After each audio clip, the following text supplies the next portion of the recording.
I'm Vin. I'm Sori.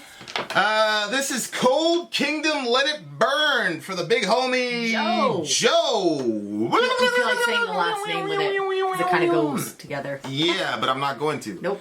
For timely topical political commentary, you can hit us up in Middle America with Vin and Sori. Yeah, I'm not going to say anything else about that. There's multiple ways to get your song reviewed on the channel, dear listener. Usually, you'll see with other reaction channels, and shout out to them for providing their awesome services, you'll see that they'll chop up the video, every 20 seconds or so and give the commentary. The reason for that is that if you do that, then you can get all the ad revenue. Well, not all the ad revenue, but your cut of the ad revenue, right? So you probably saw a horrible Joe Biden commercial or a horrible Donald Trump commercial before you saw this wonderful video. And so what ends up happening is that Google takes a cut of the ad revenue and then you get a cut of the ad revenue. But what happens is when you play the song all the way through, it alerts the record label that you did that, and the record label swoops by and they says, we're going to take your part of the ad revenue. And that's where you get one of these beautiful statements from YouTube. And so we had different, one time we'd shoot a video, we shot a full video of the commentary, and then we shot another video cut up and all the rest of it so that, blah, blah, blah. We could get some of the ad revenue. It didn't work. And so we just decided we're just going to do it straight. Thumbs down. They didn't like it. They didn't like it. And so we just went back to normal and then eventually said, you know what, Patreon, we'll make up the difference of Patreon. $1 at the gate. We figure at the time we had like 10,000 people. So, 1 to 10% of our constituency did that, we'd be okay. Right. So that's where Patreon originated for us. $1 at the gate gets you in, you get into alliances and all of that. But then people said, well, what if I don't want to be part of an alliance where I pool my points together and work together? What if I just want the song for myself? And so we said, okay, well, we'll create a tier where you can do that. So it's $125 at the gate. It gets you booted right to the head of the line. You get to cut in line and have your right on our short list. Right on the short list. And then if you do that 3 times, and then you get bounced down to the $75 rate into perpetuity. So that's what this brother did. And so the name of this song is Let It Burn. The name of the band is Cold Kingdom. I've never heard of these brothers before. Neither have I. So this should be very interesting, current situation considered. So let's rock and roll. All right. I'm getting the lyrics for myself.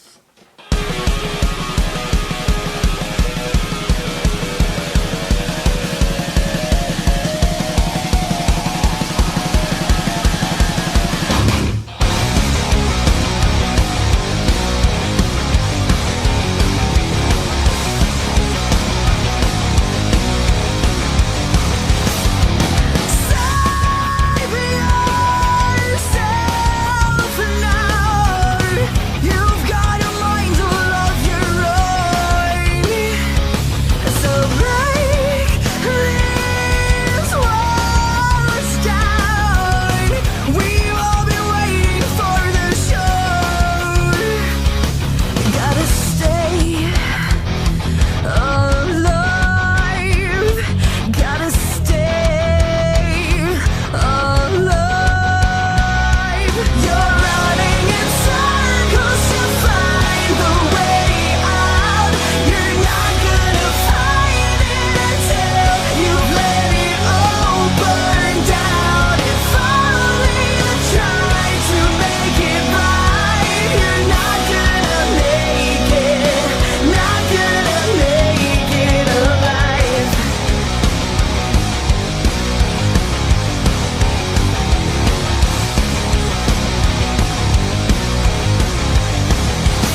Nice.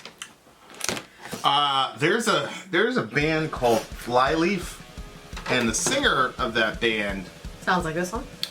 I was almost certain that was her singing, and then I Was it? No, Oh. it's Danny Ingham is probably the person. Oh, shout out to Danny. Let's see. I knew a young lady named Danny once. Rest in peace, big homie. So I thought it was her, but it wasn't. It's this Danny Ingham girl. And then They both have the same name, Danny? No. Oh. I worked with somebody named Yes, Danny. I know, but I thought that you were saying her name is this Danny. girl. Okay. But then they came back in 2009. She left the band, and then another girl came back, and her name is, I don't know what her name is, but she's different from Danny. And I don't know which one. They're based in Minneapolis. You've got to be kidding me. Oh wow. Unbelievable. And the name of the song is Burn It All Down. I like this one Maybe it's because prophetic. I think that we're both going to go two different ways with this. So let me stop. Go ahead. So I think that sometimes it's okay. So it's a save yourself now. You've got to mind all of your own. So break these walls down. You've been waiting for the show. Got to stay alive. Got to stay alive. You're running in circles to find the way out. You're never going to find it until you let it all burn down. If only you tried to make it right. You're not going to make it. You're not going to make it alive. Where's your pride now? So to me, it was kind of like sometimes you have a certain life that is set up, and in that life, like there's walls, and you're trying to break down the walls to kind of like create something for yourself. But then because you've been waiting for the show, but it says gotta stay alive, but you've been running in circles to find the way out. Like the only way out of that is that you have to like just let it burn down. And then in this kind of song, like to me it was like you're gonna die in that fire because you can't burn down a building with yourself inside without also perishing with the flames. But maybe that's your phoenix moment where you're gonna die, but then you're gonna rise from your own ashes. Are you getting that they're going to die in the fire? Well, Or are you just saying conceptual? they said in here, not gonna make it alive. You're not gonna make it. You're not gonna make it alive. You're gonna find, you're not gonna find it until you've let it all burn down. If only you tried to make it. You're not gonna make it. You're not gonna make it alive. So I think that's to me why it was like, but then it was a very upbeat kind of song. Yeah. So it didn't sound like that's it, like burn it down and you're gonna die, and it's like. Well, I didn't interpret it as you're going to die in the fire. Well, I did, but I interpreted it as your phoenix moment, where you're gonna rise from your own ashes. You're gonna find your way out because it says like, gotta stay alive. So it's saying you're not gonna make it, but you gotta stay alive. So it was like this moment where it's like you have to get out of this building, and so you've tried going around in circles and you can't get out of it, and so the only way is you burn it down. Then you rise from your own ashes, and then so sometimes you have to change everything to be able to go on and find that show. We've been waiting for the show, you've kind of been waiting for. So the only way to do that sometimes is to make so many major changes in your life that you feel as though you died. Yeah. That's what I got. Yeah, I interpreted the dying part as if you don't burn it down, you're going to die. If you live in a way that says, well, I'm surviving, you're actually going to die unless you burn it down, and then you live. So I just interpreted that as if you're maintaining status quo, then you're not going to make it. You're not going to make it alive. Because usually what they say is you're not going to make it out alive. But that's not what they said. They said you're not going to make it alive, period.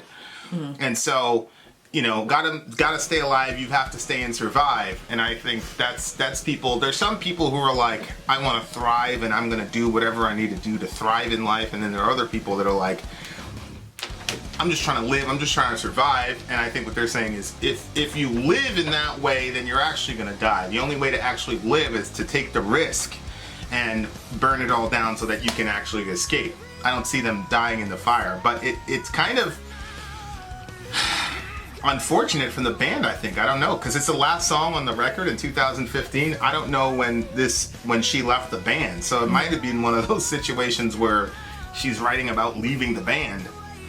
You know what I mean? Like that'd be pretty meta, because she left the band. So it's interesting. Save yourself now. You got a mind on your own. Break these walls. I could totally see I could totally see how she's writing like a farewell to the band. It's a last song. Well, I'm gonna check out. See, this is where like you wish you had the discography and the history of these bands. You know what I mean? Because it would be really interesting to see if that was the last record they did. Okay, here we go. I think it was. Well, they had the Moon and the Fool. They had the Moon and the Fool in 2015, and then they broke up. They took a hiatus or whatever, and then they came back, not on a record label, with Into the Sky in 2019. So it seems that she left after this record. So, and it's the last song on the record. So it might have been her subliminally saying like, yo, I'm out. You guys are whatever. Unfortunately, I haven't heard much music from this young lady. So I don't know. It seems that, you know, but again, it just depends on how you, you know, how you look at what success in life is. Maybe she doesn't want to be a singer anymore. You know what I mean? Yeah. Like, maybe she wanted to do something else. So she might have something completely different that she was. yeah, and you know, maybe other people are gonna look at it like, oh my God, you know, yada yada yada. But maybe for her, it's like, hey, that's what I wanted to happen. Yeah. So yeah, I mean, it just depends on your perspective. But I do think the essence of what you're talking about is right though, where it's like you got to kind of take certain plunges that people kind of would look at as crazy, or might look like the death of something. well, I mean, it looks wildly destructive to just burn down the entire building, but Right. that's what she had to do to get out, because she tried going around in circles trying to find a way out, trying to break down the walls. Nothing was working. Right. So it was like, okay, so now I have to make some major changes. Right. You know, I was talking to a friend of mine, it was over a year ago, and she was in this really terrible relationship, and she needed to get out of it. And I said, well, what's your plan? And she just told me her plan. She broke it down. She was like, I'm gonna, you know, she was gonna work extra hours. She was gonna try to do stuff on the side by selling things online. And she's been working her tail off for a year, and she finally got to a point and she was able to get her kids and herself out of that situation. And she's been 3 nights in her own home now, so she's pretty excited.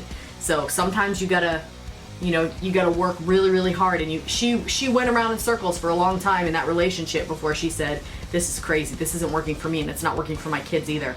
So she did what she had to do to get out of that situation, and mashallah, she made it out. So Yeah, kudos to her for that. You know what else is interesting? So I'm on the band's page right now, and this was her. She says, she basically, this is what she said. She said, why is she quitting? And she basically said, you may be asking why. In the spirit of honesty and transparency, you deserve to know. Being a working musician is impossibly hard, really, really unimaginably hard. Standing up day after day against all odds, against the naysayers, the haters, superficial industry, the tour schedules, the bills that pile up at home, the mental and emotional stress, constant self-promotion, the daily physical abuse we put ourselves through, the sleepless nights, the relentless days, the sacrifices we take from our family and friends, the immense amount of pressure we put on ourselves every single moment of every single day becomes an impossible hill that only the best of us can climb over. I have learned firsthand why so many of our beloved artists fall prey to mental illness and abuses in this environment and in this life. To those of you who can remain above all that adversity, you deserve every success. I have learned to overcome the guilt and listen internally to what makes me happy. This goes beyond the 30 to 60 minute high of playing on stage. Nothing will ever compare. What I'm talking about is internal peace. I don't want to miss out as life continues to pass me by. Every musician can tell you the same story. We miss every single annual family trip, important landmarks in friends' lives. We sacrifice our relationships, our health, our time, and our freedom for this music, for this art. So it seems that it was, you know, almost autobiographical, you know, and she left in 2018, but they didn't do another record until 2019. Music industry is hard, man. We're talking to a guy who they had a band and they were good. They were gonna be big. Yeah. They were gonna be very, very big, and stuff happened. But you know, I just got an email from him, and I think they're gonna make a comeback. They're gonna make another record. So be on the lookout for those guys. So yeah, I mean, People are like, who the frig are you talking about? we're not gonna tell you. We'll tell you when it's time. He's a friend of the channel. We're gonna promote the hell out of their stuff for sure. Get me some tickets, you loser. Yeah, so this is, I think this is her kind of wrestling with herself. Yeah. As far as like, because you know it's interesting, like in the situation that you shared, absolutely, like there was a bad guy who was trying to keep her down, but you know, sometimes this principle is not really about a bad guy per se. It might just be you had this dream of being a musician or whatever, and then there's like 8 million things that are, you know, stacked up against it, and you look at it and go, no, I'm gonna burn it all down and go this way. And other people who maybe not as talented as you, who would kill to be in your position, like, man, I'd kill to be in your position. But you don't know. There's literally no way for her to move forward out of the band without burning it down. Correct. Correct. I've seen very few bands recover from losing a lead. Well, you got Sabbath. They replaced Ozzy with Dio, but that's Dio. I mean, the guy he's a singular talent, for God's sake. You know, like Nightwish is another band where, but again, you had Floor. I mean, these are like Hall of Fame level people. So sure, the band can, I suppose, but I doubt very highly that they're going to be able to. So anyway, the point is I think it was important for me to read that from her, because you know, it's not always a person or a relationship or whatever. It could very well easily be just that you know, you're making a change. You're going to quit that job and become an entrepreneur. You're going to whatever, you know, and other people are looking at you like, yo, you are crazy, family. Insane. But you know, it can work. You know, I think it was Johan was telling a family member he was going to be a YouTuber or something like that, and this person does not know what we do. Right. We've been pretty good at keeping that that identity a secret. So this person is like, did she laugh at him? Basically said, nobody makes money on YouTube. You need to prepare yourself for disappointment. That's what she said. You need to prepare yourself for disappointment. She goes, nobody makes any money on YouTube. YouTubers They are said lazy. you can't just grind and like. Yeah, so he's like, no, I'm going to grind. I'm going to work hard. She's like, YouTubers don't grind and work. But you know, the kids obviously know what we do, and they see us grind and make the channel work. I mean, and it's 9 p.m. right now. Like yeah. So kids are like, yeah. He's looking at the person. That's the second time actually that's happened to him. We were at the DMV and the same thing happened. Well, it wasn't about he said that he wanted to do. Yeah, he did. The lady was like, "What do you want to do in your future?" And he was like, "Oh, I want to have a YouTube channel." And she's like, "Oh!" She starts laughing all obnoxiously. She's like, my grandson thinks the same thing. People don't make money on YouTube. You can't do it. And so he was like, it is hard. It is very, very hard, you know. And I mean, we're still not full time, but I mean, and we have a bunch of other side hustles that but it's not easy to do. I mean, it's hard not. to do. But it's doable. It's doable. But we've also seen people, we've seen everybody that, like, when we were coming up, they were at our level, YouTubers at our level when we were coming up, and that was just 2 years ago. Out of all those people, none of them are there. Well, no, they're still there, but they you know, and one of them had to take a mental health break. The other one also had to take a mental health break. It's not easy. It's extremely difficult. I think honestly, and then it's extremely difficult to actually make a living off of it. You have to be very dedicated and very intrepid in order. There's 31 million channels. Yeah, I think that like you could do something.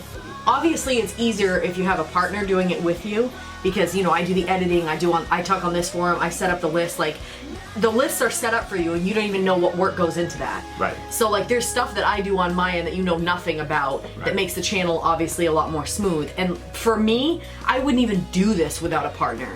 Right. Like, that would be impossible. All the people that you talk to on the different forums and all that stuff that you do on your end, like, you do a bang up job on it. And just I handle the publicists, and not just that, but like just like when we first started the channel, the mental aspect of like the rude things that people would say. Like I remember one message that one comment that like I was so sad by how mean the person was that I called my mom. I was like, Mom, I can't believe somebody called me this. And I told her about it, and then like I stayed out of the comment section for like a couple of months, but you were still in it. And then I came back around, and now there's nothing anyone can say that would upset me in the comment section. So yeah, but you know, you have to have a certain type of constitution, and it can be done. You know, but I'm not gonna I'm not gonna say quit your job and start YouTube, follow your dreams. You may do that. I doubt it, but I do think the message of the song is very, very important. Yeah. Because people need to know that, hey, sometimes if you actually take a leap, you might end up flat on your face and your teeth might be all over the ground, but you might fly, you know, and you got to be able to take that calculated risk. Yeah. And, you know, whether it's being in a band and leaving the band or whatever, you just got to find out what is important for you and go for it. So there you go. That's the thing. There you go. What can you do passionately and consistently? I'm a lover of music, so it's something I was going to do regardless. Right? I'm going to listen to music regardless. So why not hang out with a group of people and we all share our collective experiences together. To everybody that sends emails and all the rest of it, if I don't get back to you quickly, I apologize. But what I do want to say is I appreciate every single email. I'm still blown away. When I look on our... I turned it off on my phone because otherwise I wouldn't be able to use my phone. But whenever I see you got a new subscriber, blah, blah, blah, blah, it's like, whoa, I can't believe it's still happening. And people still reach out to you on email. It's unbelievable. Yeah. It's unbelievable. So thank you for that. There you go. What did you give the song? It was a 9 for me. I really liked it. So, it's an 8.8 for me. 8.8 for me. I like the song. A little bit repetitive on the chorus thingamajiggy, but I really, really like the message, especially now having the context with, you know, her leaving the band and all that. Yeah. Is this brought to you by, I think? Yep. Oh, okay. So the entire video. No, that's not this video, babe. That's the next one. This is the next one. Okay, we'll cut that off. All right, there you go. Vin out. I probably won't cut it off. You'll just see what Vin was. For real. Gone.